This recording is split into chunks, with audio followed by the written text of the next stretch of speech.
Saudara, kasus COVID-19 terutama varian Omikron di Indonesia terus meningkat. Lonjakan kasus yang tidak terkendali ini berpotensi mengakibatkan kolapsnya sistem kesehatan maupun menimbulkan naiknya tingkat keparahan ataupun mortalitas pada kelompok rentan. Apakah sebaiknya level PPKM dievaluasi kembali? Pagi ini kita akan membahasnya dengan sejumlah narasumber melalui daring. Di antaranya ada Ketua Umum Ikatan Dokter Indonesia (IDI), Dr. Daeng M. Fakih, ada tenaga ahli utama Kantor Staf Presiden Abraham Wirotomo, dan juga Dewan Pakar Ikatan Ahli Kesehatan Masyarakat Mas Hermawan Saputra. Selamat pagi Mas Hermawan, Mas Abraham, dan juga Dr. Daeng. Selamat pagi Bung Timo. Terima kasih sudah bergabung bersama kami.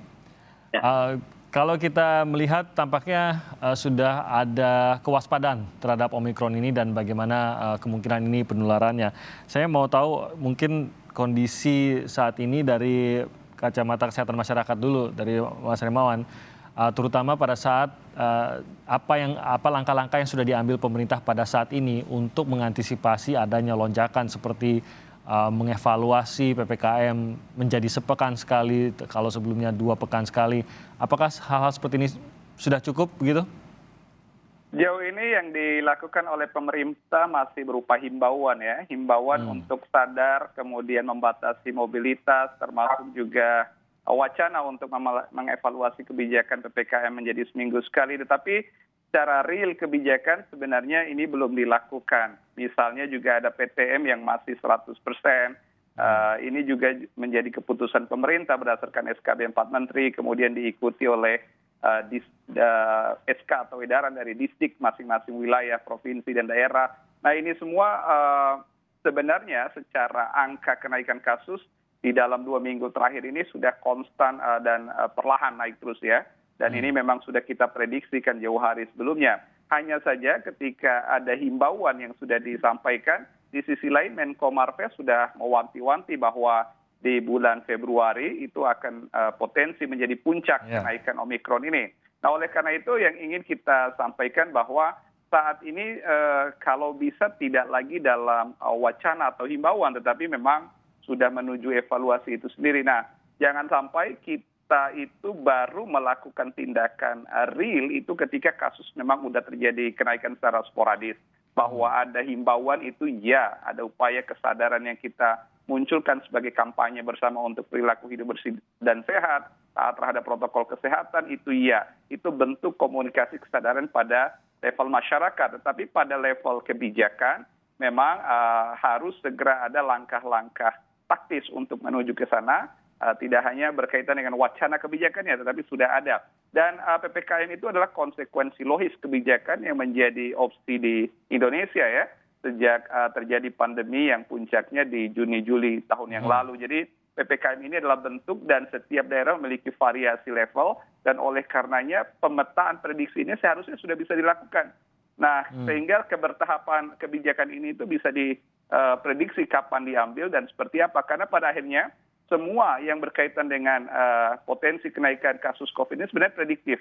Karena juga kita belajar dari pengalaman tahun lalu. Jadi sekarang pun dengan adanya sebaran Omikron yang sudah dilakukan WGS ya, itu juga bisa dengan adanya upaya systematic random testing yang pada akhirnya juga kita bisa forecast kapan dan di mana titik-titik yang menjadi simpul terjadinya penyebaran secara masif gitu. Timo. Saya ke Mas Abraham menanggapi apa yang tadi dikatakan Mas Hermawan. Mas Abraham, benarkah bahwa memang ini yang sedang dilakukan oleh pemerintah, berusaha mungkin bisa dikatakan menyerahkan atau membentuk kebiasaan di masyarakat sehingga tidak perlu sampai membutuhkan larangan ataupun pembatasan-pembatasan tertentu, apalagi pembatasan-pembatasan yang besar, sehingga menyerahkanlah kepada masyarakat, bukan melimpahkan, tapi menyerahkan kepada masyarakat agar bisa lebih matang dalam menghadapi pandemi seperti ini, sehingga tidak berupa larangan tapi terus berupa himbauan-himbauan tadi, Abraham. Ya, terima kasih Timothy. Jadi pembatasan-pembatasan ini akan dilakukan oleh pemerintah, namun juga melihat apakah seberapa urgent dan kapan diperlukan dilakukan pembatasan.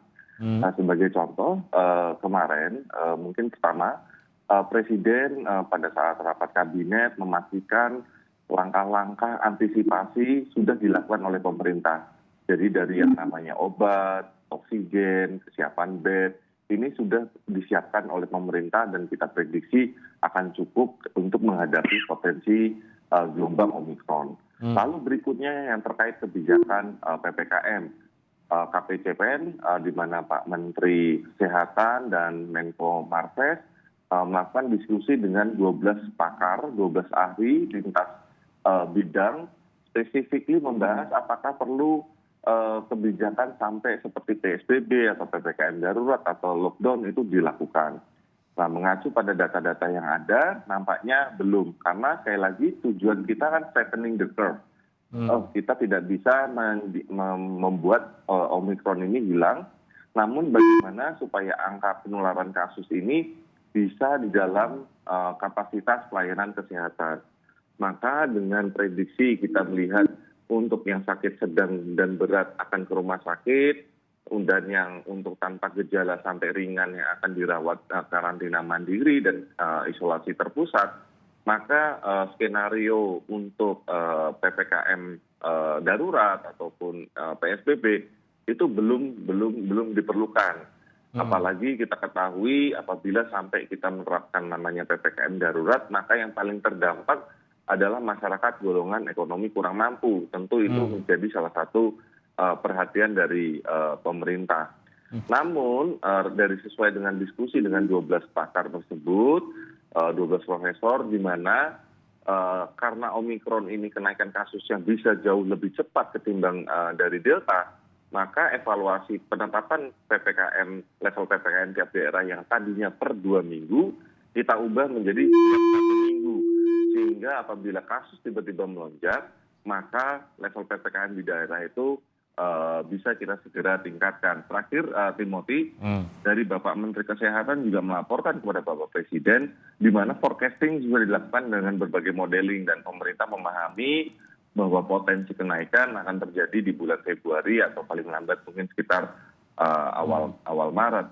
Dan titik pertempurannya juga sudah diketahui, di mana Jabodetabek akan menjadi titik pertempuran pertama bagi pemerintah dalam menghadapi Omikron ini. Untuk itu saat ini pemerintah sedang melakukan kajian apakah mobilitas dari masyarakat Jabodetabek keluar itu bisa kita kurangi risiko penularannya, misalnya dengan memberi syarat 2 kali dosis vaksin. Jadi harapannya apabila ada masyarakat DKI yang Jabodetabek yang keluar itu bisa lebih melindungi masyarakat yang akan menerima kedatangan dari masyarakat Jabodetabek. Bahwa Jakarta akan menjadi seperti area perang terhadap Omikron, area pertama dan mungkin utamanya nanti. Tidakkah ini menjadi sebuah warning bahwa paling tidak Jakarta lah yang membutuhkan mungkin beberapa pertimbangan untuk pengetatan sebelum ini sampai menyebar ke daerah-daerah lainnya begitu? Langkah-langkah mitigasi yang lain sudah kita dilakukan, Timothy. Untuk itu beberapa misalnya percepatan angka vaksin, di mana Jakarta dan Jabodetabek kemarin secara detail dibahas di rapat kabinet, dan ada satu kota saja yang belum mencapai target capaian vaksin. Jadi kita sebut saja itu kota Bekasi. Untuk itu kita concern harapannya seluruh Jabodetabek capaian vaksinnya bisa sesuai dengan target. Lalu selanjutnya tentu saja kesiapan bed, kesiapan oksigen, dan kesiapan telemedicine juga sudah kita siapkan. Jadi tidak perlu khawatir berlebih, namun masyarakat harus tetap waspada. Saya ke Dr. Daeng, tadi kita sempat mendengar juga pernyataan Anda bahwa tampaknya memang sudah mulai harus ada pertimbangan untuk pengetatan sejumlah peraturan termasuk di dalam PPKM ini.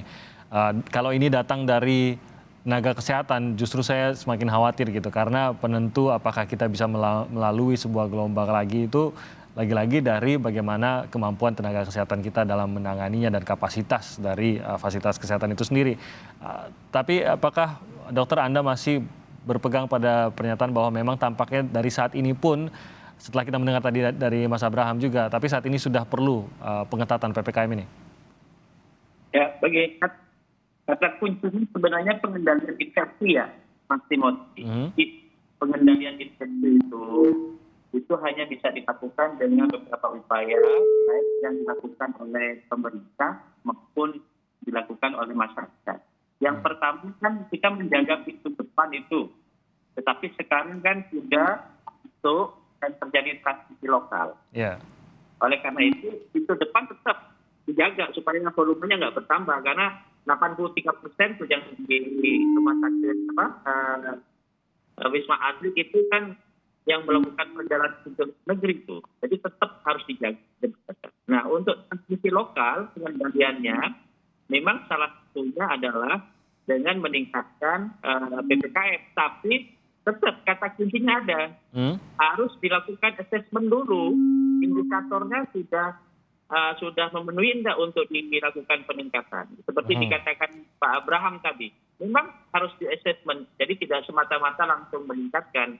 Oleh karena itu memang saya apresiasi pemerintah yang kemudian melakukan assessment PPKM itu lebih dipertingkat lagi menjadi tiap 1 minggu. Itu sebagai upaya untuk waspada apakah pengendalian ini harus dilakukan dengan peningkatan PPKM apa tidak. Jadi memang harus memiliki indikator pasti, meskipun Pak Menko tadi sudah memberikan saran kepada masyarakat untuk mengurangi aktivitas.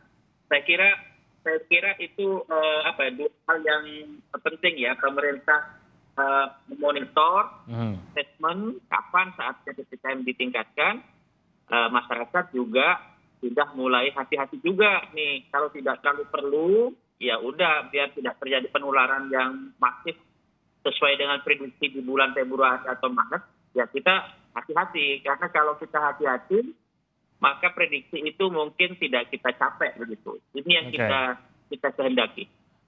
Sebenarnya bagaimana sebenarnya Dr. Daeng, terutama pada saat khususnya untuk rekan-rekan tenaga medis ini pada saat mendengar bahwa akan terjadi lonjakan, kemungkinan puncaknya ada di awal Februari hingga mungkin sampai ke bulan Maret, dan kesiapan dari tim tenaga medis ini sendiri mendengar hal tersebut tuh sebenarnya seperti apa? Ya, yang pertama begini, kami sudah bersurat ke seluruh ID cabang di Indonesia untuk sudah mulai bersiap-siap lagi menghadapi Omikron ini. Jadi kawan-kawan yang di rumah sakit, kami minta untuk bersiap-siap lagi dan berhati-hati menghadapi pasien, karena kadang-kadang banyak pasien yang tidak bergejala datang kemudian itu menjadi penularan. Apalagi Omikron ya, Omikron karena banyak yang tidak bergejala dan hanya gejala ringan. Itu yang pertama. Yang kedua, memang yang dikatakan Pak Abraham tadi, memang perlu kita pikirkan pengalaman di gelombang kedua, banyak saudara-saudara kita itu yang kemudian tidak mendapat obat, tidak mendapat oksigen, tidak mendapat tempat perawatan. Saya kira ini sudah mulai dipersiapkan ya, bukan diadakan, tapi dipersiapkan. Kalau sewaktu-waktu kasusnya banyak, maka tempat pelayanan ini menjadi cukup untuk saudara-saudara kita yang sakit. Karena begini, Mas Timothy, meskipun ini kasusnya ringan, kalau terjadi peningkatan yang begitu cepat karena penularannya 5 kali dari varian yang lain, itu pasti masyarakat yang merasa sakit, ya, itu akan juga otomatis lebih banyak dari sebelumnya. Ini mendorong masyarakat kemudian datang ke tempat-tempat pelayanan. Ini yang harus diantisipasi agar masyarakat tidak panik begitu. Karena masyarakat sakit, apalagi dengan gejala ringan ya, karena prediksinya gejala ringan itu tertangani dengan baik. Nah, ini kemenangan kita untuk kepanikan masyarakat itu bisa kita tutupin. Yang paling penting adalah kepanikan masyarakat itu bisa kita tutupin supaya masyarakat menghadapi ini dengan dengan bijak gitu, dengan langkah-langkah terukur sehingga pengendalian ini bisa cepat kita lakukan. Oke, nah saya yakin sebenarnya masyarakat tidak ingin level-level PPKM ini dinaikkan kembali karena menjadi halangan bagi aktivitas masyarakat, terutama untuk kegiatan penghidupan mereka lah begitu. Tapi apa yang harus dilakukan agar kita bisa menahan laju Omikron, sekaligus juga agar tidak perlu sampai PPKM ini sampai dinaikkan, dan apa indikator utamanya nanti kami akan bahas usai jeda berikut ini.